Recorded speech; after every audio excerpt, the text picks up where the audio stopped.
एक समय की बात है जब एक छोटे से गांव में एक रहस्यमय जंगल था। इस जंगल की कहानी सुनने वाले को बहुत ही प्रभावित करेगी।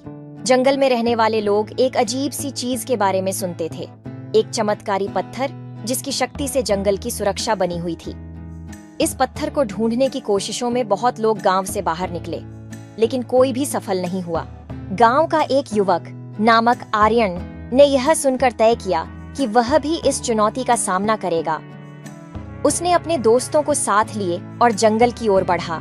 रात के समय जंगल में चलते हुए आर्यन ने एक विशेष स्थान पर पहुंचा, जहां एक बड़ा पेड़ था। एक छोटी सी दीपक जला हुआ था जिसने पेड़ को रौंगत दी थी। पेड़ के पास पहुंचकर आर्यन ने देखा कि पेड़ के नीचे एक छोटी सी छज्जा है और उस छज्जे पर बैठा हुआ एक वृद्ध साधु था। साधु ने आर्यन का स्वागत किया और उसे चमत्कारी पत्थर की कहानी सुनाई। साधु ने बताया कि चमत्कारी पत्थर का राज्य है, विशेष एक मंत्र में, लेकिन इस मंत्र को सही से पढ़ना और समझना किसी के बस की बात नहीं है। साधु ने आर्यन से कहा कि वह एक सप्ताह तक इसी जंगल में रहेगा और उसे मंत्र का रहस्य सिखाएगा।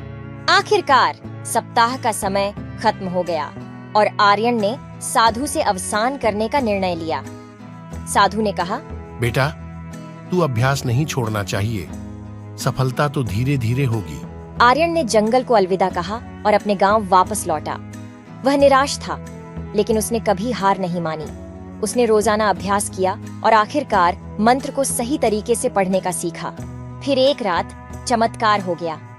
जंगल के भयंकर शेर आए और आर्यन के सामने खड़े हो गए। आर्यन ने मंत्र पढ़ा और चमत्कारी पत्थर की शक्ति से शेरों को दूर कर दिया। गांव वाले हैरान रह गए और उन्होंने आर्यन की महात्मा बनी शक्ति को देखकर चौंक गए।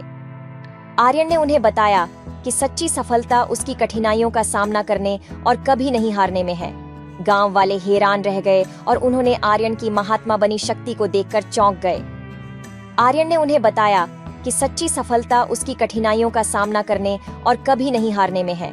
इस कहानी से हमें यह सीखने को मिलता है कि किसी भी लक्ष्य को हासिल करने के लिए हमें कभी भी हार नहीं माननी चाहिए, बल्कि हमें सच्ची मेहनत, आत्मविश्वास और समर्पण के साथ आगे बढ़ना चाहिए। इसके साथ ही हमें यह भी याद रखना चाहिए कि सफलता का मतलब सिर्फ मनचाहा लक्ष्य हासिल करना नहीं होता, बल्कि यह भी है कि हम अपने उद्दीपन की सीमा को पार करते हैं और अपनी सीमा को बढ़ाते।